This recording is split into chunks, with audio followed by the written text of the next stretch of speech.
Good morning, good evening, good afternoon, good whatever time it is that you're listening to this. Welcome to episode 9 of the What Am I Doing podcast.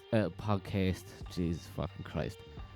Your boy is fucking running on empty at the moment. I've just done a run of shows between Palmy and Fielding and Sanson last night, and I have another show tonight, and I'm running on empty. This is tough. So we have Advait on the podcast. Advait was a really, really good guest. Very fun. Got fucking big balls, that dude. First time trying stand-up comedy, and he entered the Raw Quest, which I have so much admiration and respect for. Really good chat. Advait's a fantastic comedian. I'm going to put in some links to some of his upcoming shows. He was great. He's great. Advait's like one of those dudes. The joke, even his new stuff, almost comes out fully formed. Just like there's absolutely no fat on the joke. So we talked about his writing style, his hour show, which unfortunately got cancelled because of COVID, like fucking everything else. Anyway, it's a really, really good episode. Advait's a fucking fantastic comedian. I like hanging out with him and enjoy this. And there are going to be some updates to the podcast. So we are going to be moving to video. Not exactly sure when. In the next couple of episodes, we are going to be switching to video, so you'll get to see how much I've let myself go, and how better looking all of my guests are than me, which, to be fair to them, isn't that fucking hard. Also, a shout out to Bad Math in Sydney, a producer who put together the new intro music. So we've got something like the young kids would say, it fucking slaps. So yeah, fuck. That's the thing. I'm much happier with that intro music. And we don't have to use the other one, which I was getting kind of fond of, but that's not my vibe. What else is coming up? Myself, Gavin, Tim are taking part in the Palmerston Mini Comedy Festival. Our show is on September the 19th. Tickets are available from the Globe website. We have an event page up for that as well. I'll put that in the link in the description. If you know anyone in Palmerston or close by, please tell them to come to the show. It's called Three Absolute Legends. We thought a lot about the title. It took us, I think, maybe 30 seconds. We were like, yeah, no, that'll do. So we put more work into the material. Right, that's where all the work has gone. So that's coming up in September. I think at some point I'm going to have the Raw Quest as well, semi-final. That's going to be exciting. So what else is fucking happening in September? September. Fucking August flew by. September, we have shows. There's the show that myself and Gav run, Line Them Up, which is taking part on the 25th of September. And details to follow shortly with the lineup of that one. So that's what's coming up. That's what's to keep an eye on. This week, the last couple of weeks has been I found it a little bit strange doing stand up with these fucking level 2 restrictions. It's been a bit fucking awkward, man. Because I've been thinking about this, and people come to the show and most people go to forget about what the fuck is happening right now, which is fair enough. At least they're supporting local comedy and local fucking just artists, whatever, and they do that to forget about what's going on. And then you go into a venue and they're like, everyone has to social distance, and that's fine. That's the restrictions. That's the rules. But to me, it seems like it breaks up it is an instant reminder to people, why they're almost going out in the first place. And it kind of breaks that, it breaks the audience, and it breaks them up a little bit, and it causes, as Daniel John Smith said to me, he's like, it creates a moat around every single table where jokes just fucking die. And I've been part of a few shows that have been rough. We actually wouldn't expect it to go rough with, and even material that that would normally fucking fly is just whoop fucking dying. Which I know it's on the comic as well to kind of win back the room and do that, but also it's a strange time to be doing stand up, and we've had a time now where when lockdown fucking ended, people because there was no like we went from level the bad one, level 4. I don't know. Level 1 is the good one. Which one? Yeah. So we went from level we're in 2. Oh yeah. So we went from. I'm trying to figure this out. The first time we were in lockdown, we were only in level 2 for a week, and then shows started, and then all the restrictions were lifted, and everyone was just flooding in the shows. Everyone was delighted to be part of a crowd, and it felt kind of cool that the world was kind of getting somewhat back to normality, at least here. And now, because we've had like a free reign for fucking 4 months, and we're stepping it back. It's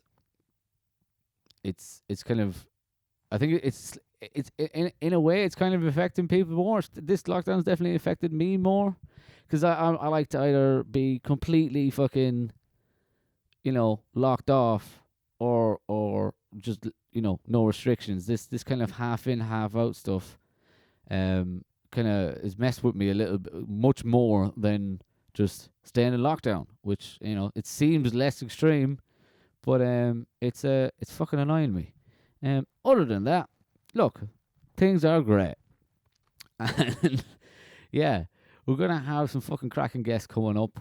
And I really hope you enjoyed this one with Advait as much as I did. Please check out Advait. I'll link his Facebook page in the description, and check out myself, Gavin, Tim's show coming up in Palmy. The Line 'em Up show, again, details to follow. And look, everyone, have a good one, and thank you for listening. Cheers.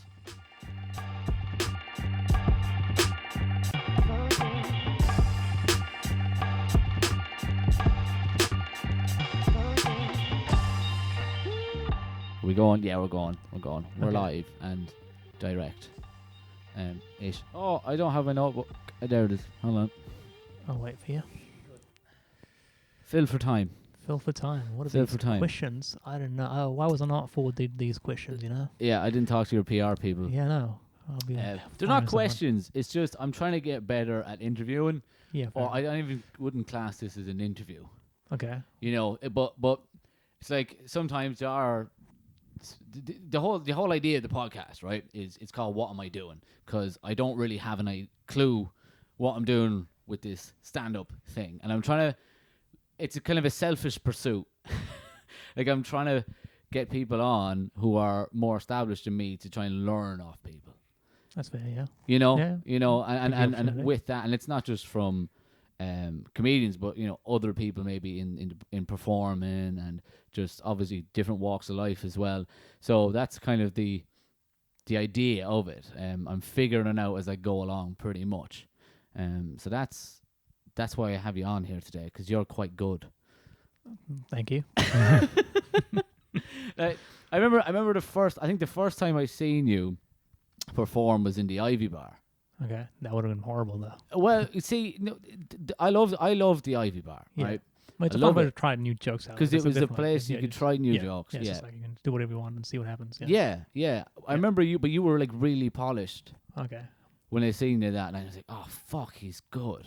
Right. And then I think the second time I seen you wasn't in real life. It was like an ad for your show in the Fringe Festival Okay. magazine. Yeah. I don't want to be alone for an hour. Yeah. I just don't want to be alone. I just want to don't be alone. Yeah. Yeah. And I was like, oh, that's a brilliant title. Thank you. Comedians love that title. Comedians like that's a great title, but like non-comedians just hate. I don't know. They find it like too sad. Like, oh, that's. But they don't get it. They don't get like the pursuit of comedy. It's just like I just don't want to be alone for an hour. Yeah, But I that's what think like, it's hard. Do you find it hard to switch the comedy brain off and trying to think at it from a punter's perspective, like someone in the crowd, or when you're trying to attract people to your show, or do you think that might actually make it worse if you try and think like people coming to the show, you're not going to do your own thing. Yeah, I see what you mean. Yeah, Does that make sense? That makes sense. Yeah, I don't try and think of it too much from their perspective. I think of what would I want to see as a comedian, or what I want to do. What do I think is funny, and why do I think this is funny? Try and do that, and hopefully there's enough people who like my style. Well, I think so. And then I mean, you find that people do like it, and it's like, oh, it's good. Yeah, I'm like, oh, that's what's like.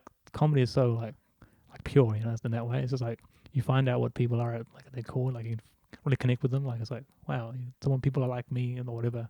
Yeah. Whatever little weird thing I have about myself, people connect with that. It's like, wow, okay. People think that way too. It's like, whoa, okay. Yeah, no, it is strange when I think, especially if you have a bit that you do that's like not like it's personal. And people connect to it, and if it's something that you thought about, and say a mundane subject or something that you're going through, and when people like really connect and really, really like are into the bit, that's I think what I love most about, you know, when you do stand up, when people are with you. Yeah. You know, yeah, and not just always laughing, but like, you know, they're actually just listening as well. Yeah, engaged. Yeah, sure. That's it. Engaged. Yeah. Maybe you should be hosting this podcast. I'm learning it from the best. Yeah, I'm learning at the same time as you're learning. So we're all learning. We're all learning together. That's good. Yeah. So just on your show, you know, I just don't want to be alone for an hour. How did you find like moving from doing like your 15, 10, 20-minute spots to building the hour? What was that process like?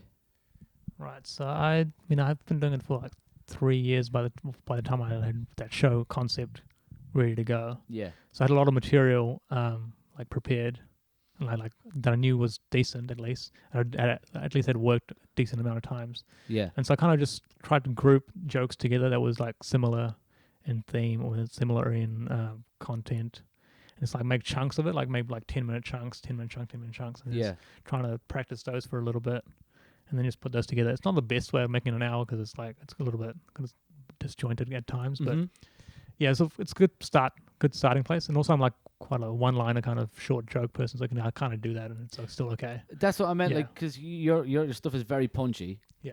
And how hard did you find to fill an hour, even though you're doing it like for 3 years? Was it easy to fill the hour after 3 years, or was that a struggle?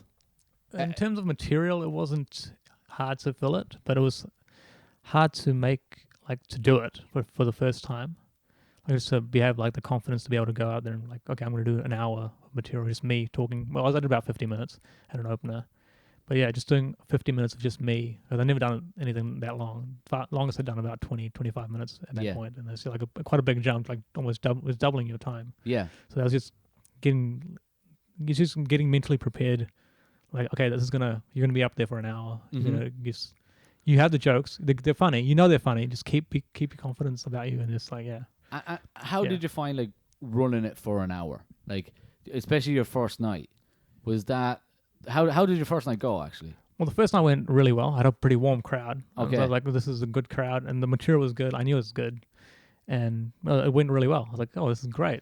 And but that gave me like too much confidence for the next few nights. I was like, okay. The next time was the crowd was okay, but I was expecting a little bit more because I was like, I came off a pretty high night the previous night, so I was like, this is gonna be good. And no, it wasn't. Well, it was good. It was a good show, but it wasn't as good as the answers. By obviously like contrasting, by comparison, I should say, it wasn't as good. So I was like a bit dejected. Yeah. And the next night after that, well, that was a rough night. That was a very rough night. It was one of the roughest nights because a lot of things went wrong that night. I just no excuses, but you know. Okay, no, let's hear them. Let's hear them. I want to hear the excuses and what went wrong. We all have excuses. Well, first of all, I'll say I was a little bit sick. That's the lowest excuse I'll give. And then the next one, my opener just ate it. He just he just ate it, killed the room. I was like, oh no, I'm gonna have to like go up and like build up the audience. On that, if the opener eats it, right? You just come up there and they're there to see you, and if your opener eats it, isn't it kind of like refreshing that you're up there and you're like, I've got this? It's a little bit refreshing, but it's still the room's like, because you've selected that opener, right? So they're like, the audience is like, we trust you, we trusted you, you picked this guy. Is this what the rest of the night's going to be like? Yeah. Because they don't really know me. Yeah. And most of them don't know me. No. Like as a comedian, they just see my poster or my thing. They're like, "Oh, this is comedy's happening, whatever." Mhm. Maybe they've seen me. Some of them, maybe half of them have seen me once Yeah. or twice before. But most of them are coming like, "Okay, let's see what this is about. This is comedy. Well, yeah, we'll see." And yeah, just when you open it, just like it's hard to like I'd rather have an opener who absolutely destroys. Yeah. And like makes me look bad that way rather than bombs. Have And then you have me to like have like dig him out of the hole and like dig the whole show out of that hole. Yeah. It's like Have you heard of like? Do you listen to much comedy podcasts? a few. Have you heard of like you hear stories of other comedians where they get someone on the to open for them who aren't that good, so who don't blow them away so they can come out and then do their hour like. To me, that makes no sense. You No, it want doesn't. your Yeah, opener yeah. to absolutely smash Every it. comedian that I like watch and like respect and have said like you want an opener who makes you want to work harder. Like you want a comedian who makes like okay, now I got to follow that. I got to be better than that. So that makes you lift your game. You want to do that. That's what you want. But you feed off the energy as well. Yeah, you feed off the energy and yeah. also like then you're expected to be better than that person. So it makes you improve as a Yeah, person. I used to get like really nervous when someone did really well before me, because I was like, oh no, I've got to follow. Now I want the person before me to kill, because okay, that's gonna. I now have to step my game up, but also the crowd are warmed up, Yeah, like I've seen that. Like on the lineup show, sometimes I've seen like if a comedian before you is way too hot, like that makes it really hard for you to like follow. Like, okay. It's like a really maybe not like, too hot. Yeah, just yeah, like, it's like hot enough. Yeah, it's like there's a balance between like you want them to do well, but you don't want them to like completely annihilate, so that it leaves you like with nothing. Because the audience don't want to see them get off stage. Yeah. And then there's this vacuum, and it's like okay, now you have to fill this vacuum with like, and they're like, okay, is this guy going to be anywhere near as this funny as this next guy? Like, especially if there's different energies. Yeah. If someone's really dry, Yeah. and then you come up and someone's with loads of loads of energy, and the next person is very dry, or like one-liners. It's like, you kind of have to ride that wave to bring them back up again. Yeah, it takes a few seconds just to like get them used to your energy again. Like, okay, Yeah. this is what he's gonna do. Okay, something could like waste a joke in that couple of like first 30 seconds. Just like this joke's not gonna do as well. I know it's not gonna get the reaction you want, but it'll just get them used to my energy, and then we can carry on from there. Yeah, you need to set the room again. Yeah. So okay, back to your third night, the night it went wrong. Oh yeah, and the last So thing your was opener eats shit. Yeah, the most significant thing was everyone from my work was there. Okay. In the front row, so that was just like they were just surrounding like there's a couch. There's 8 of them just surrounding. Oh, it's too much. It was too much to handle for me. I was like, oh no, because you just like when you don't want to see people when you're like right there. It's like it's too much pressure. Yeah, it's like oh, okay, all right, make me laugh. Don't make me don't make me uncomfortable. Like, oh god. I find that as well. It's like when you have people that and they're in the show and they've come. I remember I did a show and like 15 people from my work turned up, and I was like, oh no. It's like you don't know like this part of what I'm like. This is going to be very different from. I'm completely different on stage and like in life. I'm like, I'm completely reserved and like won't say any jokes or anything at work until like, oh god, and I'm expect to be funny. Like, oh god, oh no. Okay, it's too much pressure. So it went well for like the first half, but I just couldn't hold the energy. Like I just couldn't hold my persona and the jokes, and just couldn't keep pushing the balloon up or whatever you want to refer to it as. I just couldn't keep. I think it's a stamina thing. Yeah, it was a stamina thing for sure. Like so I had to work to get the room back on my side after the opening, and then it's like, then I just couldn't keep myself like in it, Yeah. And I just didn't believe in my jokes, and then oh no, didn't believe in them, and just went, okay, bye bye. Oh no. Oh, it was rough. But the next night was good. I was like, okay, I'll reset. That was okay. Forget about it. Start again. This is a new night, new crowd. They don't know what happened last night. No. They have no idea what happened. Just pretend like it didn't happen. And then it went fine. The next night went fine. Yeah. And the final night went fine, really well as well. So awesome. So so I had a whole you had the whole experience, big star, spectrum, middling, absolute bomb, bringing it back from the dead. Yeah, exactly. It's a whole. I think you have to bomb in a run like that, don't you? Because you always have. I've never done a run like this, but I would imagine once you have the bomb, the fear of it is gone. Oh, no, it's still there. Oh, no. It's still there. It's still there. It's Oh, there fuck. because it's a reality now. It's not a, Okay. like it's not a possibility. It's a reality. It's happened. You know, so Okay. like it could happen again. You know. Right. So the pressure is not off. You Yeah, it's just, not You off. know what it feels like. Yeah, you know what it feels like, and it's like you don't want that to happen again, so you work harder. Yeah. Yeah. So Yeah. It's How bad was it? it was really the last 20 minutes was just no. Was not, it like no. silence? It was very awkward laughter occasionally. It was silence. It was like, oh god, I don't know what's going on. It's just like, yeah, it wasn't complete silence, but it was most of the room wasn't enjoying it. Okay. It wasn't like dead, but it was like about 80% of the room was like, okay, what's going on? I was just not. And Okay. 20% was like, we'll keep listening. And that we keep lit. That's nice. That's polite. Crowds are very polite here. Oh, they're very polite. Yeah, they're too polite. Too polite sometimes, yeah. They're like, they'll just be like, we won't say anything at all. We'll just listen. It's okay. And then they'll be like, that was fine. At the end of the show, they're like, oh, that was fine. Good job. Because sometimes like a heckle or like when it's going bad, sometimes like a really good heckle can kind of save you. Yeah, because they're in a way they're on your side as well. They're like a heckle, like a friendly but like Like a fun heckle. Yeah, like, fun. Like Yeah. you know, it's like they're on your side, but then it's like you can riff a bit and kind of get them. But I don't mean like fuck you heckle. I mean like a fun heckle could like, come could on, help buddy. you in that situation. Yeah. Oh, okay. I picked a bad time to make tea. So yeah, okay. That. And when was that? That was a couple of years ago. That was last year May. So Oh, it was last year. Yeah. And that was the comedy festival or the Fringe. That was a comedy festival. Okay. Yeah. Have you done the Fringe, haven't you? I done a Fringe the year before that. Yeah, we And did a did you- lineup show. Yeah. You did a lineup show. Okay. Yeah. It was at the. I can't remember the name of it. Quick before they deport us. Quick before with Sanjay and Aku Yeah. and Tree. Yeah. Yeah. Cool. So it was how many? It was There was 5 of us. 5 of us. And how long did you do? What? We did about 10 minutes each. Yeah. About 10 minutes. Yeah. Yeah, that's a big jump then from. 10. Yeah. So we did that, and then I also did a comedy fest that same year with 3 of us, Oh, okay. and that was 20 minutes each. So we did. Yeah. So back then, like this is in Wellington 2017, 2018, yeah? Yeah. Was there as many spots to work out your material? Because I've always been told that now there's way more spots than there was before. And I think if you're working out an hour when there was less, and like even the lineup shows, like, did you have much? Yeah. There was a lot less open mic nights. There's only about 2, maybe 3 happening at in and out. Like sometimes they stop. Yeah.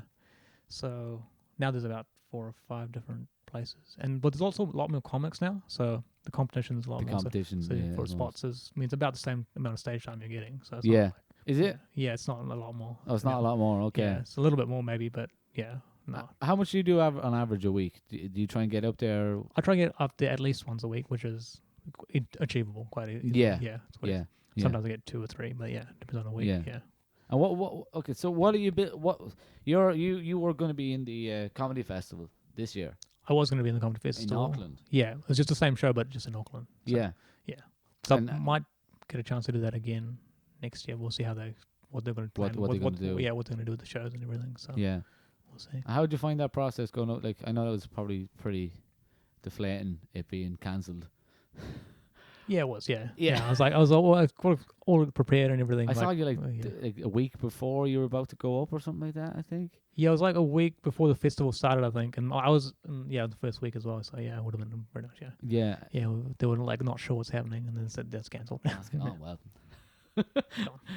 And you didn't do Fringe this year? No, I haven't done Fringe in a while. I haven't done my own show. I've just done other people's like shows Yeah, here and there. yeah. Yeah.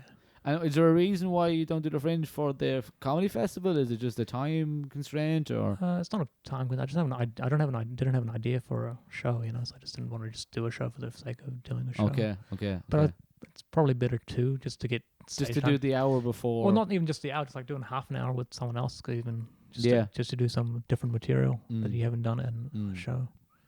Yeah, so it just gets you to practice writing a big set. Yeah. Yeah. How did you? So with this the hour show, you broke it up into like 10, 15-minute chunks. How would you change your tack doing an hour now, or would you do it the same way? How would you kind of break it down? Yeah, I still haven't, because I'm a very short, jokey kind of guy, so I can't really. I don't know, do like stories and have a big through arc or anything like that. Yeah. Just through my thing, I haven't seen anything. You just keep Yeah, I mean, firing them out. Yeah, it's just trying to do, again, do chunks about similar topics and then Yeah. let it build that way. Let it build. Yeah. And how do you write? What's your kind of? Do you write every day? Do you just? It's very sporadic. It is sporadic. Yeah. Whenever I get an idea, I'll jot it down in my notes on my phone or something. Yeah. And sometimes I go home and like try and expand on the idea and then see if it goes anywhere or it doesn't. Yeah. Yeah. Like I describe it as like when I see your new jokes up on stage, like they're almost nearly fully formed every time I see them. Yeah, I'm very like written. I'm very scripted. Like I write it out very like word for word. Yeah, like, and you like, do memorize. You memorize. I memorize it and I'll edit it well before many times before I actually say it on stage. Yeah. Oh really? Okay. Yeah, I'll edit it heavily before. So you don't write on stage whatsoever. I've written on stage a few times, and yeah, it's like I'll riff like a tag or two here and there sometimes, but I won't like go out with. There's a few times I've gone out with just an idea and see what happens. How'd that go? Once it went really well. I was really proud of how well it went. So I was like, oh my god, this is great. This is so cool. That's why people like doing this. It's like, wow, when it works, it works. When it works, it works. It's so good. And when it doesn't, wow. Yeah, exactly. Yeah. Yeah, I was like, I went through a phase of just like having an idea and trying it out, and I stopped doing that. Yeah. I'm not good enough to pull that off anymore. No. Yeah, it's too. I can't. Unless I like I mean, I wasn't like a completely riffed, but I just had the ideas like floating like different. Yeah, it wasn't. What I mean is like you have the idea. You've probably maybe done a little bit of writing about it, but you haven't like. Yeah, you haven't scripted it. You haven't scripted it. Yeah, and like really kind of dug down into it, and you're kind of doing that, almost not freestyle, but you're seeing where it goes. Yeah, sure. Yeah. I don't do that as much anymore. Yeah, but I made the mistake with that bit. I did it the first time. I kind of freestyle-ish. It went really well. Yeah. But then I went home and I listened to it, wrote down the bits, and then I expanded on it. But I wrote it out too much. Yeah. So I went out too much, and I just the next time I did it, it just didn't work because it was too like scripted. It was too much information. It just it didn't flow as well. I've done this a couple of times where I've tried to, you ad lib on the night. Yeah. And you try and add it into the bit. Yeah. And it just doesn't work. Yeah. So sometimes those things are just for that, they're just in that moment. You can't bottle that up and try it again. Which is there's something in the energy that the way you delivered it in that moment just made it right. Just made it exactly right. Yeah. How do you edit? Do you record yourself every time?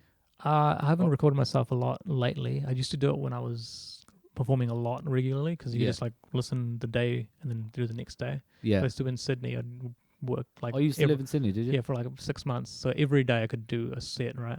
Okay. So I'd like do a set that night, record it, go home, listen to it. The next day I could like quickly edit it and could quickly get the process done that way. I could just I found it better to do. Whereas now I'm like listen to it.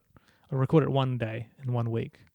And then I have to go back the next week. I'm like, I don't have to go back the whole that time. And then I don't even know what the jokes were about, really. I was like, So I find it useful if you're doing it a lot. Yeah. But not if you're like once every week. Once every week, because you don't listen to it. You're not. Yeah. I'm very good at recording myself. I've recorded pretty much every set I've done, and I've listened to 2 of them. Yeah. You don't. Yeah. If you don't. Yeah. You feel like really want to listen to yourself. First of all, listening to yourself is horrible. Try editing the podcast. It's pretty rough. But so you lived in Sydney. When was that? That was about 4 years ago. 4 years ago. And you were doing stand up there. What was the scene like there? Well, it was a lot bigger because like 4 million people in a little city, right? Yeah. So there's heaps of opportunities for open mics. So like you can do every night. You can go and do a mic somewhere. But there's also like 40 comedians on an open mic night trying to get on. Right. So you do about 4 minutes, and you do like there'd be at least 30 comedians on some shows. Oh, really? Yeah. So you'd be, if you're lucky, you just go up there. Like, okay, we'll put my name in a hat. Yeah. And see where I get pulled out. So you could be all the way at number 30 or number 1. Okay. You want to be somewhere in about 10, 15. That's right. That's the sweet spot. And could you do multiple spots in a night? Occasionally you could do sometimes some shows if you went.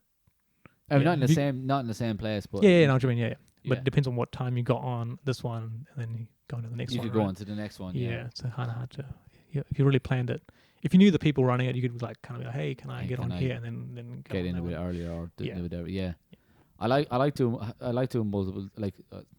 I like doing the Cavern on the Thursday and then Ivy on the Thursday. I like doing the two spots there, because I always felt like by the second spot I was loose. I'd Right. gotten that kind of, the rust off, and I was like able to just go through the same bits or even riff on some new bits. But I was way more the nerves were gone a little bit, and I felt like in the flow of it. I missed that. Right. I'm not sure. I don't find it being loose. I just found it resets me. I'm like, okay, Oh, you there's a just different. boom. But Okay. yeah, it's with one set, different set. It's Do like you get nervous before going up Oh, on stage? Helen, so nervous, so nervous. Oh yeah, Yeah, it's horrible. really? Yeah, I get so nervous. I'm like, why am I doing? Every time I'm like, why did I pick this? Why would anyone? Oh God, why would anyone want to do this? But then you get up there and it's like, this is why I do it. Yeah, no, I do get like that. Like if I'm on a show the whole day, I'm like, why am I doing this? Like if they call me and cancel the show, I won't be disappointed. Right. And then the second I get there, I'm like, yeah. I want to do this. Yeah. Well, and then I'm still like, maybe I'm sick. Maybe I can't do it. I think everyone I've talked to is pretty much exactly the same. They're like, I'm nervous. I don't know why I'm doing this. I don't know why I'm doing this. I step on the stage and it's gone. Yeah. Yeah. Exactly. Yeah. When you get that mic in your hand, when you get that first laugh, it's like, oh yeah, this is why I do it. This is Of why you course, do it. yes, Even if it's of one course. laugh, it's yeah. It's enough to keep you coming back for a while. Yeah. I think so. Yeah, that's Sydney. But you're only there for 6 months. It's just my work started off there for a little Oh, bit. your work started off there. Okay, Yeah, and then cool. I came back to Wellington with starting the new office in Wellington. Yeah. So, yeah. How do you find balancing work and doing stand up? Pretty good. I think I'm not too like I don't bring my work home with me. I'm like, okay, I'm done with work. Yeah. I'll just not think about that now. Yeah. It's Just timing though as well. Like if the late nights and work as well. Does it affect it too much or you? We're pretty flexible at work in terms of hours, so it's not too much pressure to. Yeah. Yeah, I mean, sometimes when you have like deadlines, you're gonna work a little harder, but Yeah. it's not like Yeah, we're the same. I'm finding that now where I work now. It's quite flexible, so I can work from home if I had a show the night before or leave early and stuff like that. So yeah, I think that's the key. I don't know how some people do it when they're working like 12 hours and they go do a set and come back. I don't think I'd be able to do as much as I do if I had a different job. Yeah. Also, I'm not performing that much I'm performing once or twice a week, so it's not like too much pressure. Do you think you need to perform less now because you've been doing it for so long? No, I should be performing more. I should be performing. Like, I should be on stage more, I don't know, if anything. But I mean, I guess since I've been doing it so long, I can, write better. Yeah. Before I get on stage, You get through the rubbish much quicker. Yeah, I can okay, this is silly. I'm not going to do this at an actual show. I would never do this at the show. Yeah. Might chuck it in at like a really like Ivy Bar, like just a And see silly, if there's something there, but open you mic kind night. of your radar is like really sharp. More sharper. It's not really sharp. Okay, Yeah. sharper. Okay, don't Yeah. put yourself down too much. Okay, all right. That's most of my comedy. Okay, that's how I got here. See, even though you're quite like short and punchy, but you do. I like the way you kind of mix because that style is normally like a pun. You do have puns, but you kind of talk about quite a lot of your personal life and your personal experiences as well. Yeah, it doesn't feel like you're just up there doing jokes. You are kind of telling us about yourself, but in a very, very like snappy style. yeah. That's a good observation. Yeah. Yeah. Like I started off doing like quite heavy pun based because that's how you start, like silly puns. Yeah. That's just how everyone likes. Well, not in likes, but like puns are easy. Puns are an easy laugh. Yes. They're an easy laugh for most. Like it's a silly laugh. People can enjoy it or really hate it, and they still laugh about it. Even if they hate it, you kind of go You kind of like the pun wins you over. Yeah. Like in spite of the pun. Exactly. Yeah. Yeah. Yeah. So how did you marry the two styles? Because that's really interesting to me how you've done that. Because I talk too much about myself and go it's really long, and you've kind of taken that style and like just condensed it really well. Well, we do get a snap of your personal life, but we also get like the really sharp punchlines. Right. I didn't really think about it in that sense. I just always try to like cut the fat in my jokes when I write. So I'm like, So, okay, I don't know maybe how not. yeah. When did you start like adding the personal bit into it? Oh, right. Okay. Or what I'm not change? What sure. change? Like what? Is it just time in the game when you decided? Yeah, I just think you just start.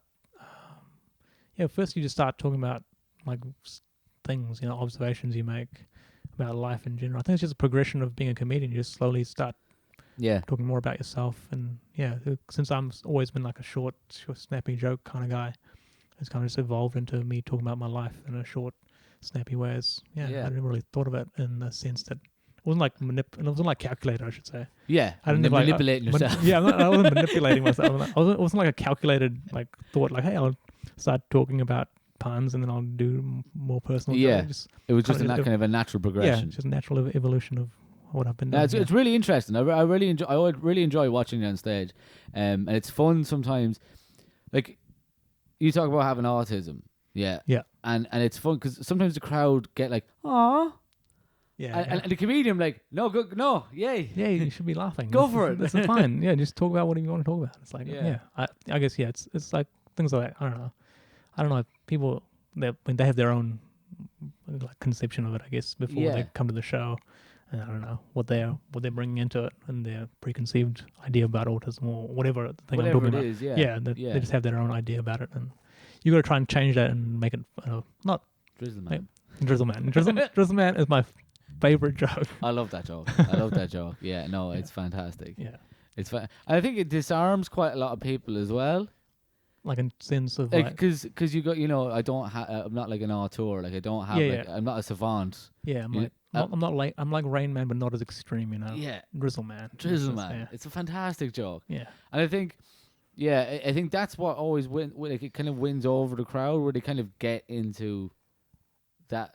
If they're ever maybe sometimes not hesitant, but I think sometimes when you talk about something that's personal, sometimes people can kind of they kind of tense up a little bit and don't know whether it's okay to laugh. Whether it's okay to laugh. Yeah. It's I've seen that with some of the stuff I've done, and I've seen that when you've been on stage, and it's like they go, huh, and then it's like the joke's too good, and it just brings them back. Exactly. Yeah. It's fun. It's fun.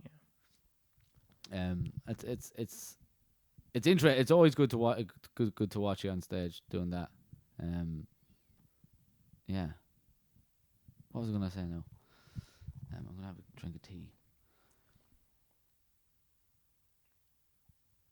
Or having a drinks break. I've been watching a lot of football lately. Yeah, I can see it on the Sky Sport, Spark Sport. They keep having drinks breaks 20 minutes into the games, but it's in the UK. It's supposed to be for the heat, but it's raining. Yeah. And this doesn't make any sense whatsoever. I guess the humidity, like you sweat a lot, and then there's no. It's terrible weather. Okay, and they're like, oh, drinks break. I'm like, it's the summer's over. Okay. It doesn't make any sense. I don't know, more like a strategy break than anything it's turning. Yeah, football's turning into NBA now. Right. Yeah. It looks like it anyway since breakdown, since lockdown. So what do you do outside of stand up and like what are you into? What am I into? I like sports, I guess. Like keeping fit. I think more than sports is because I don't do a lot of sports. I used to do sports, but now I just do like gym and then rock climbing and gymnastics just to keep just to keep strong and fit.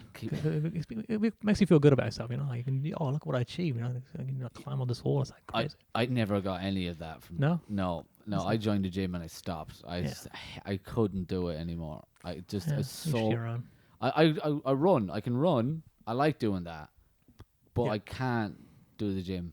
Okay. I've tried so many times. What do you do? Like just weights or everything? I hired a personal trainer recently to just just teach me what I need to do. Everything. We did it for like 3 months and ended up I putting on more weight. Wait, that's the muscle mass, No, there was no muscle mass. I just got fatter, and I hated going to the gym, and I was way poorer. So I was like, fuck this, I'm just gonna run. I lost all the weight, and I'm just way better now. Sure. Yeah, you just find what you like, you like running, so you just keep doing that. No, the gym is not. I used to get really annoyed in the gym as well.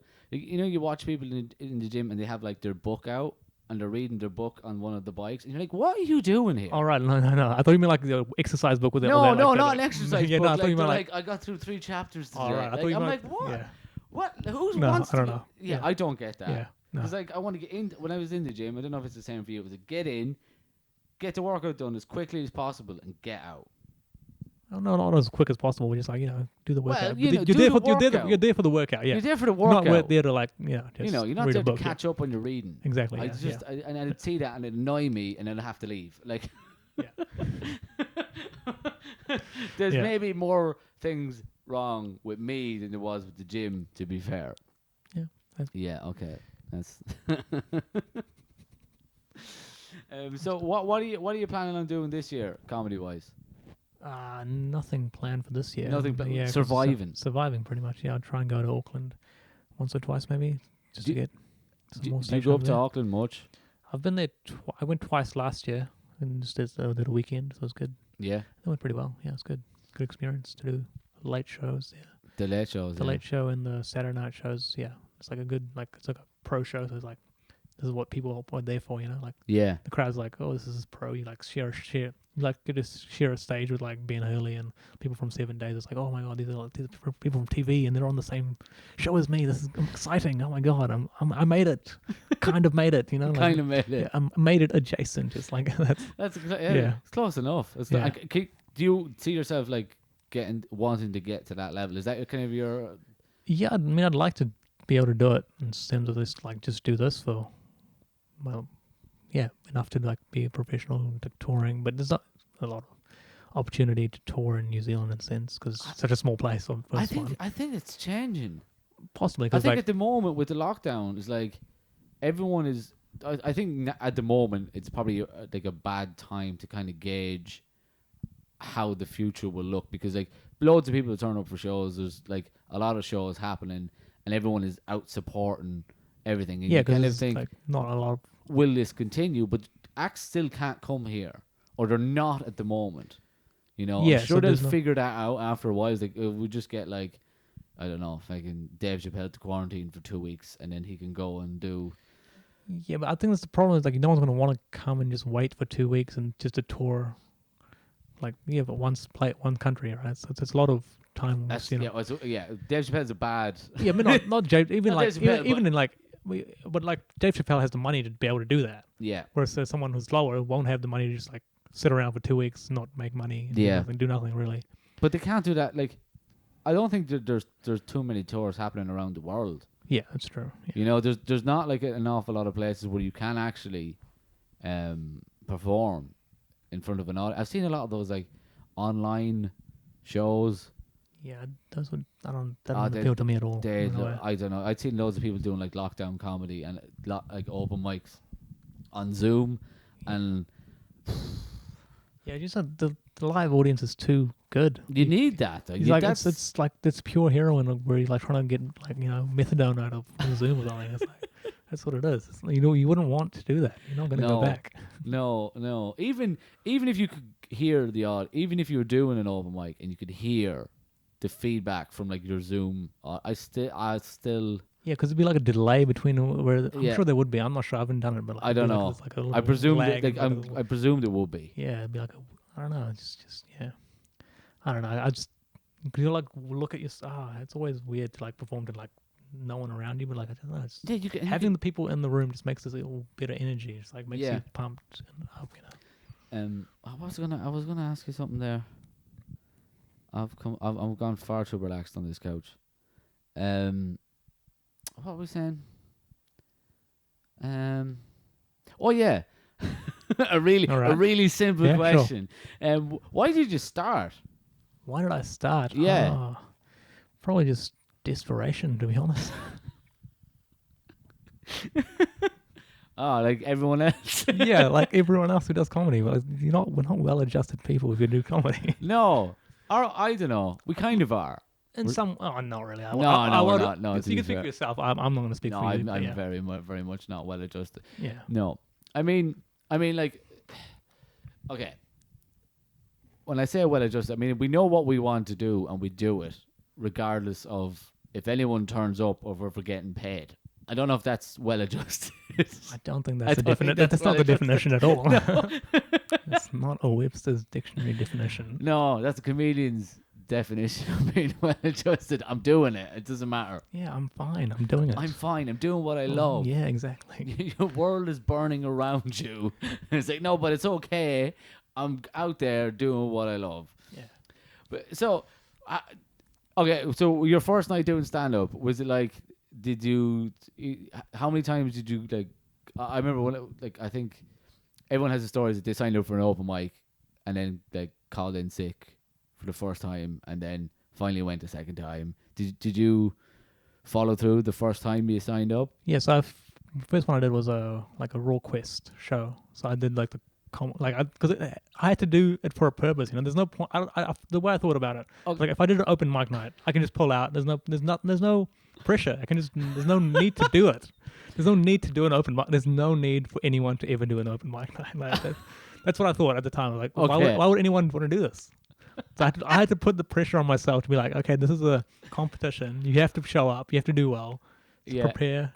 You have to show up. You signed up. You Okay, do it. so please, for those who don't know, Raw Quest is the national competition for comedians, and most people decided to go and do an open mic where 4 people turn up, and you decided to turn up not only when the audience were judging you, but the judges were judging you. Yeah, I was like, I'm ready. I'm ready. I fucking love that. Yeah, and how'd you do? How'd you do? I think I went pretty well. Yeah, for the first time, it was a good, decent set for a first time. Did you get through? No. Okay. Like it was a decent set, and like, I mean, the people who did get through, like they've been doing it for years. So I was like, oh, okay, whatever, that's fine. But yeah, I think I got some good feedback from the other comedians. Like, oh, this was a good set. You should keep doing this. There's some open mic nights. Try this out. So that's how I started. Got my ends, I guess, for the other comedians. Like, come out. Well, you balls. That's a ballsy move. But also, you had to work to back it up, because I've seen a few people doing Raw Quest and brought notes up on stage and we're very unprepared. And I was like, they're thinking of, oh, you're doing a competition, and it's just like, oh, I'll just turn up. I prepared my set very well. I'd practiced it many times in front of the mirror before I got there. And did you have anyone critique it before? No, I didn't tell anyone I was doing it. I didn't tell anyone that was going. Okay. No one knew. So if it went badly, I could have just been like, it never happened. No one needs to know. Yeah. Like, I called my parents up after the show, like, hey, I did. And they're like, what? What did you just do? What? They didn't believe me. No. No, I'm still struggling, to be honest with you. But I respect that. I really respect that. Because you were really backing yourself in that. Like, even if you want, like, it's like you use the Raw Quest the way a lot of people use social media when they're trying to lose weight. They're like, if I put it online, everyone knows. It's like, put my extra pressure. You on put myself, put the external pressure, and that's really cool. And you were like, okay, I'm good enough. I can debase myself by going to an open mic. Yeah. Had you been to an open mic before? I'd never seen live comedy before. Before I saw Bill Burr that same year. That doesn't count. I know that's what I mean. That's the first. That was the first live thing I ever saw as comedy, like a stand-up comedy. Like, was Bill Burr. Like, okay, and then I guess I'll try it. I don't know. That wasn't the thought process at all. But like, so Bill Burr, I'm like, I can do that. Yeah, no, I can be angry. That wasn't the same thing. I'd love to see you do a Bill Burr set. I've tried and it's gone horribly. I can imagine that. That would be fun. So who'd you like who got you into stand up in terms of like comedians you followed or inspired you? The first comedy, I hadn't seen comedy. I'd seen a little bit growing up. Like, I knew Flight of the Conchords, I knew Reese Darby, I knew like Russell Peters. There's a few of the people I'd seen like on YouTube clips and stuff like that. But the first person really got me into stand up was Aziz Ansari. Oh yeah. So I'd listened. I was at the rock climbing gym and I just heard a little. The radio was on and they just randomly showed one of his bits, played one of his bits for it. And I was like, okay, this is really funny. I was like, listening. Oh, that's really funny. I went home and looked him up and just kind of just started me down that path and just watching a lot of stand up on YouTube and slowly finding new comedians that way. And it's oh my, wow. And then I think I saw Mitch Hedberg was like the first one I saw that I was like, oh, I could do that. Oh, that makes so much sense. I could do that. That's the kind of style I could do that style. Oh, that makes so much sense. Yeah. He was the first one I was like, oh, yeah, I could do that. No, I see that now. Actually, to be fair, like I remember when I first saw one of Mitch Hedberg's clips online, I was like, wow. Like he I think when I first seen Mitch Hedberg, it like it flicked a switch in my mind of what comedy could be like. Yeah, because sure. I'd never seen someone do like one-liners, but like with just the most insane premises I've ever seen. Yeah, it's like out of nowhere. I was like, what is this? Is like this is straight to your gut comedy. Like it was yeah. Oh god, that makes so much sense. Yeah, he was the first one who I saw, like, because he had the same, like, I don't know, he just seemed like really nervous on stage. I was like, okay, he's kind of nervous, but he's still doing it. So why can I do it? You know? Like, it's so weird watching him when he's like panicking on, like, you can't look at the audience whatsoever. Yeah, I wonder how much of that was like actually like genuine, where it was like kind of put on, like, because you get into comedy. Like, I think he was like, it was really, because also he used to be like rolling quite hard on acid like a lot of the time when he was on stage. Fair enough, yeah. That'd do it. That'd do it. Apparently, that's what I've heard. He was like on acid or some sort of psychedelic a lot of the time. Yeah, I mean, he overdosed. I think that's how he overdosed on heroin. Yeah, so he was into a lot of there. So. Yeah, it's funny, like he overdosed on heroin and has a fantastic joke about donuts. Like, you know, it's just there's just the two worlds. You know, where did this intersect with each other? Yeah, he's a great comedian. No, he was brilliant. And so Mitch Hedberg, Aziz Ansari, anyone else, and obviously Bill Burr. Oh yeah, Bill Burr was. What have you watched lately that's kind of? Well, lately I've been into Nate Bargatze. Oh yeah, he's great. He's brilliant. Yeah, he was one of those. I never heard of him before. Seen his special on Netflix about a year ago. Yeah, about 18 months, and I was like, this guy's amazing. Yeah, where's this guy been all my life? Yeah. And I was just like, then I've been listening to podcasts and stuff like that, and his name keeps popping up. I didn't know he was in New York. It's so funny when you hear a guy like with his kind of southern voice. Southern, you say? Yeah, southern accent. Yeah, it's a southern accent, and he's been in the New York comedy scene for like 15 years. Yeah, like what? He just held on to it, because he had that unique point. That's the unique point he had. Point of difference in New York was being that southern guy. I guess. Yeah. So that really, he just played that, and then rose with that, I guess. Yeah. Yeah, I really like Nate Bargatze. He's brilliant. I've been into. Have you listened to Sam Morrill as well? Yeah, I saw his. Have you seen the new special? Yeah, I've watched that like 3 or 4 times. It's very nice. Yeah, he's good. It's brilliant. I saw him live when I went to New York because I was like really good. I was like, oh, did you? Yeah, so fun. Yeah. Oh wow, where'd you go? When did you go to New York? Like 2 years ago, 2.5. No, 3 years ago. So 3 years, so I saw him like this year doesn't count. So yeah. Skip this year. So 2017 would have been Saw him at the Comedy Cellar, and I saw Mark Normand as well. Like I saw all these people. I'm like, wow, these are great comedians. You like see them coming up, and like you go on YouTube and like see them. I saw Ryan Hamilton, and then like a couple of weeks or about a month or two later, I see his like Netflix special. Like, wow. Yeah, I saw that guy live. Holy shit! That's so cool. I'm fascinated. I'm fascinated by New York. I'm fascinated by like all the comics there. When I hear about the comedy scene, and just like I know a few. I don't know too many people who've actually been to, because like. Everyone I hear going to New York, I'm like, go to the Comedy Cellar, and they're like, go to the Comedy Cellar, and like, we have no interest in that. I'm like, what's it like down there? Like, is it a tiny little, like, how big is the room, the Comedy Cellar? I don't know. Like, there's 2 rooms. They're like, there's 3 rooms that they have there's a main room. So it's kind of a really weird room, I think. It's like, because it's quite long, but in the wrong direction. It's like sideways. You're like, it's like, it's not a very, like, you wouldn't think it'd be a good place for comedy. It looks like, it always looks tiny. Yeah, it's probably about 60 people at most you could just cram in there. Oh, really? And it's like a very awkward shape, because like the stage is off to like, it's like a long rectangle. Yeah. And the stage is off to like one side. It's not centered. It's like to the side. It's off to the It's off. Yeah, and it's like, and there's maybe like 2 rows of tables at most between the stage and the back wall, but it's like really long. Yeah. Wrapped around this. It's just, it doesn't seem like it would be the ideal place for it. Yeah, but it works. Well, it certainly works. Yeah, they've made it work. Somehow. I don't know. just have the great comedians on there. Oh, fuck But yeah. I think it took a while for them to get it. To It that took stage, a long. right? Yeah. Have you watched the Seinfeld documentary Comedian? Yeah. Have you? Yeah, it's good. Yes. Not many people have seen. really? I only watched that recently. Okay, no. It's brilliant. Yeah, it's good. Oh, it's amazing. It's also heartbreaking. For Orny, you mean? Yeah. Well, it's heartbreaking because when he goes, when he showed, like, when he's going through all the his notebooks, and he's like, this is the material on this. yeah. I'm like, oh my god. Yeah. I'm like, That's all those jokes and he has none so, of like, them and are he has like just binders on different subjects. good. Yeah. Yeah. That was scary. When I looked at my like 3 notebooks and went, I'm doing well this year. And he's got cabinets full of them. I was like, fuck.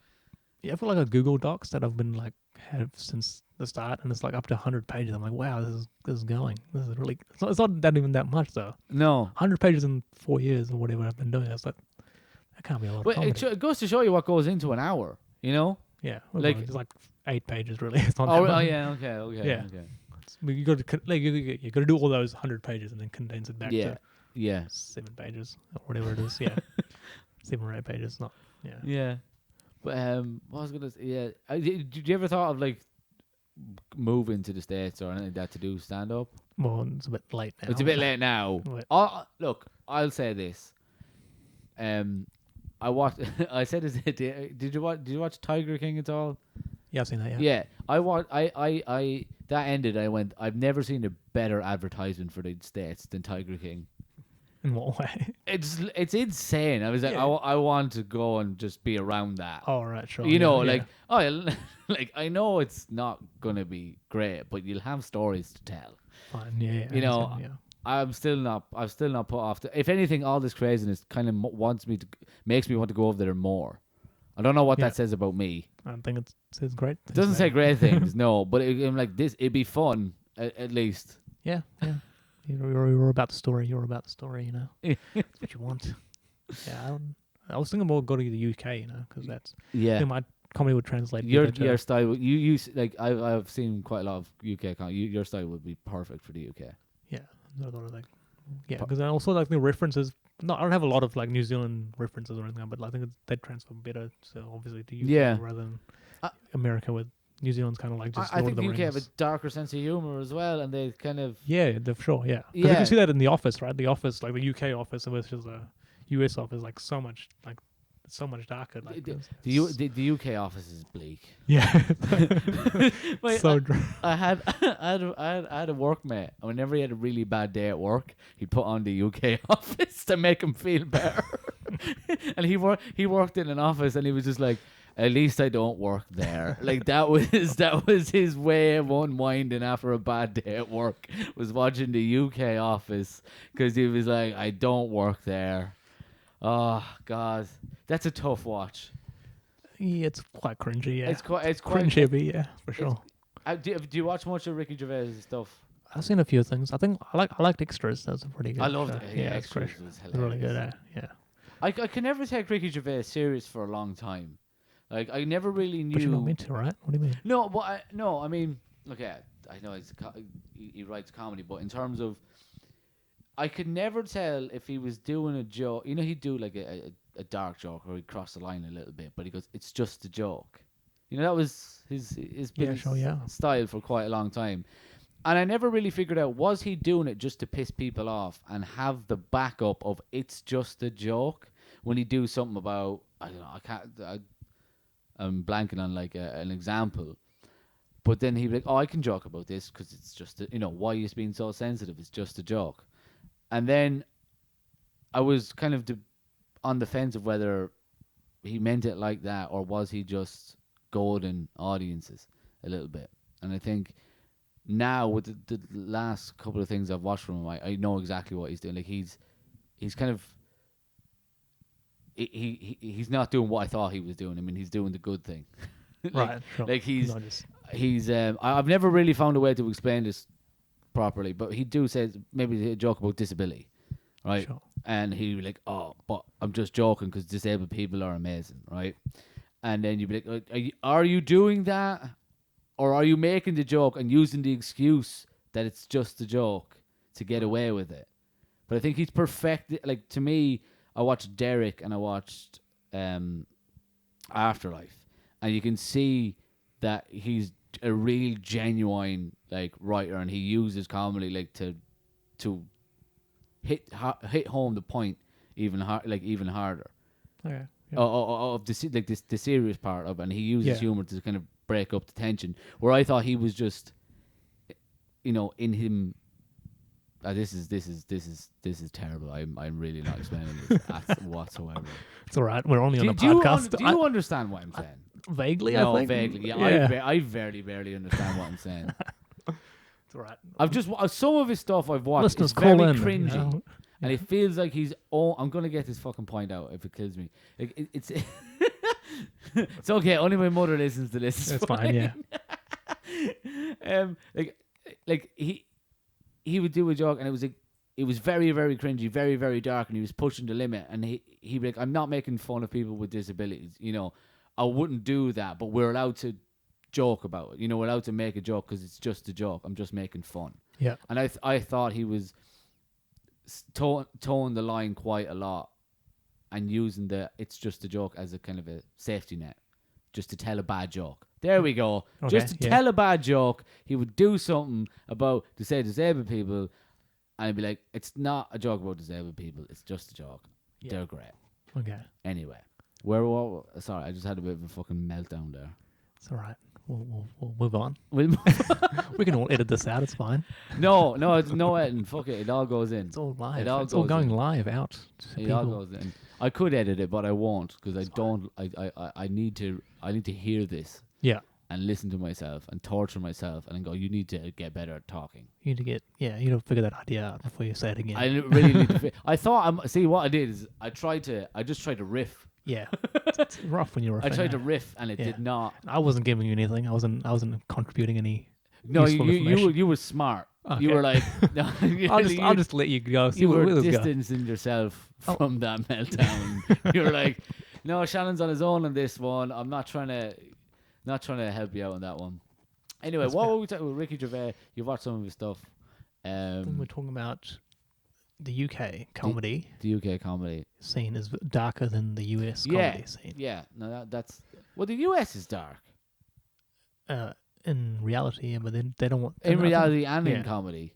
I don't know. Now I'm going to go on a meltdown. No, it's fine. It's 2 for 2. Yeah. I'm not actually sure. But there's difference.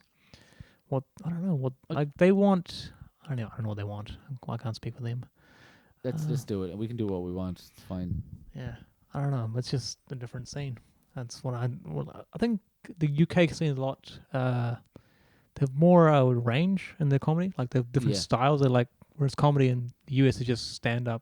Well, it's opening out a bit more now, but like the alt scene, or what used to be the alt scene or whatever. Yeah. But whereas, the US used to be a lot just like stand up, straight white person. So there is you'll hear comics talk about like the difference between like US stand up is just jokes. Yeah. It's boom, boom, boom, boom, boom. Well, the UK stand up is kind of more of like it's jokes, but like in it, there's a narrative. More of a narrative to it. To an hour. Yeah. Like say if we're talking about an hour, a US is just jokes. Just bits put together, and fine-tuned, where the UK is jokes, but with a narrative of the hour. Yeah, sure. Yeah. Yeah. What do you prefer? Which style do you prefer? In terms, I'm not sure actually. I mean, there's some like pure stand-ups that I just like. This is the funniest thing I've ever seen. This is the best thing. Like, have you seen Brian Regan before?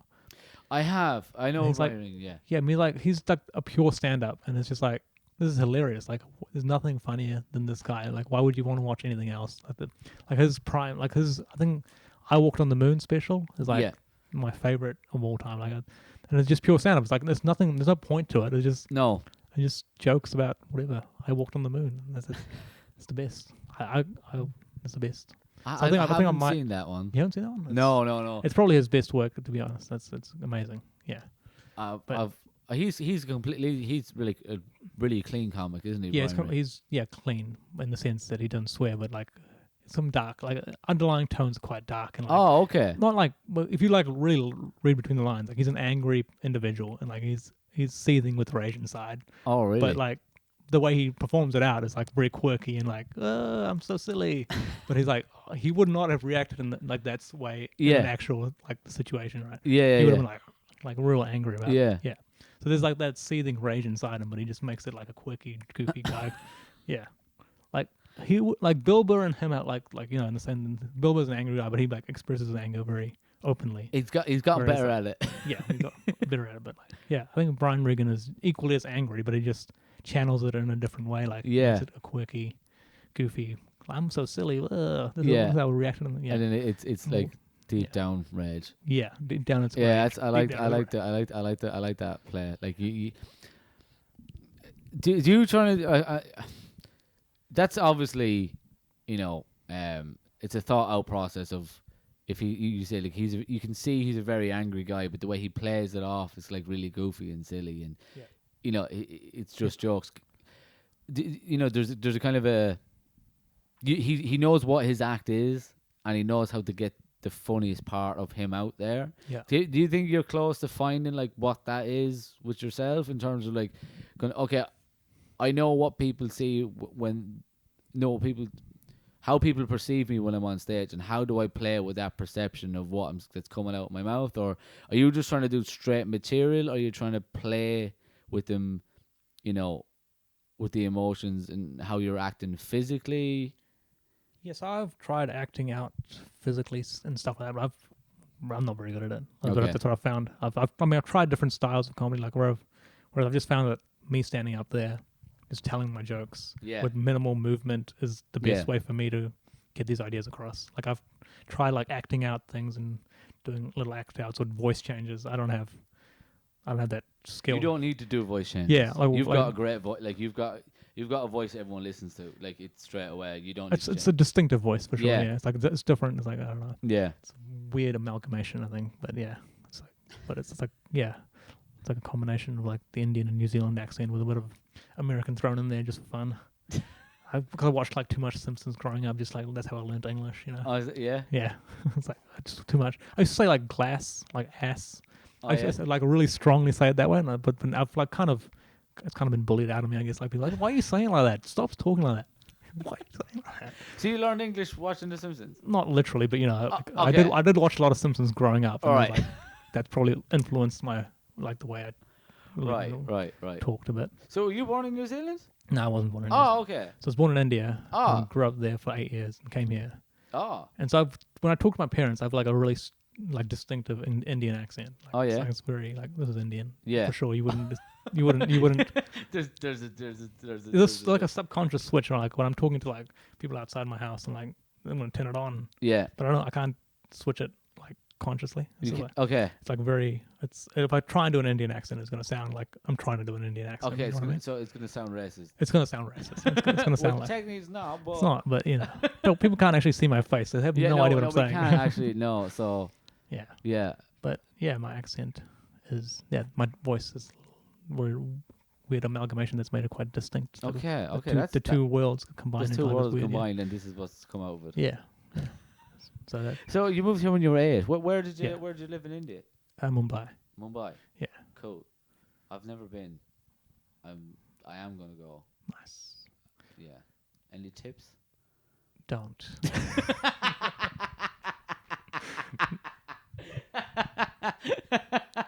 No. No, it's a good place to visit for sure, but like it's a good place to visit because it's too. I found it too overwhelming, and I've been back. I'm like, this is too much for me to handle. Cause New Zealand is like so like calm and like serene. Yeah. And it's like then when you get there, it's like there's so much of everything at once. It's like I don't want this right now. It's too much. Can't handle it. It's too many people. It's like too much noise. You just can't take it. I've spent some time in Asia, and it did take a while to kind of get into the rhythm of it. And then I thought I was like, I've been to Thailand, been to a couple of other countries, and I can't remember. We went to Thailand, it was in Malaysia, and it was in Laos. And then I was like, I've got this down. Southeast Asia, this is my jam. And then I turned up in Vietnam, and I was like, oh no. It's like, oh no, this is different. We ended up in Hanoi, and I was like, this is insanity. Yeah, I was not a fan of that. Yeah, it's too much. too much of a change from New Zealand, to be honest. Like, Yeah, I would imagine that. Yeah. I was imagine that it was a big change from Thailand to Vietnam. So I can't because it's so quiet here. Yeah. It's so Like- and there's so much it's very relaxed here. I didn't.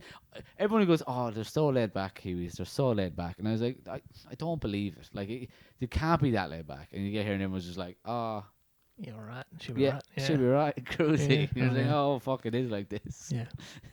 People turn up to work on a Friday in shorts and jandals. You're like, yeah, okay, fair enough.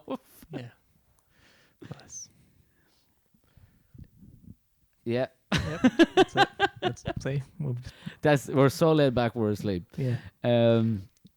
Yeah, okay. So I think that we've done about an hour now. I think we'd probably start to wrap up.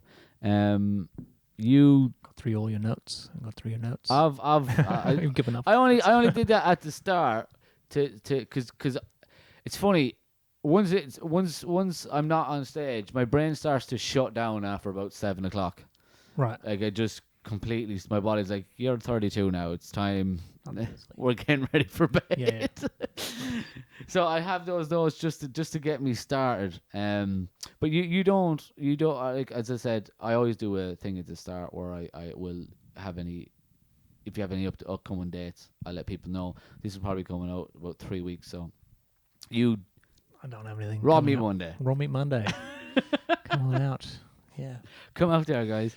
All right, Advait, it's been fantastic having you on. Really enjoyed this. This was fun. Cool. I actually learned quite a lot about you. I learned about a lot myself too. I don't know. Good. All those things. We can come holding out. on to it. We can come out better experts in Advait Cool. of this. And Shannon is not allowed to talk about Ricky Gervais anymore. Fair. Fair. Fair cool. And He's Doug- not. He's not listening. He's not- He will he's not He's not going listening. to find out. If he is, I'm going to get an angry tweet. Yeah. And that might make my career. Anyway, thanks very much, Advait. All right. Thank you. Cheers.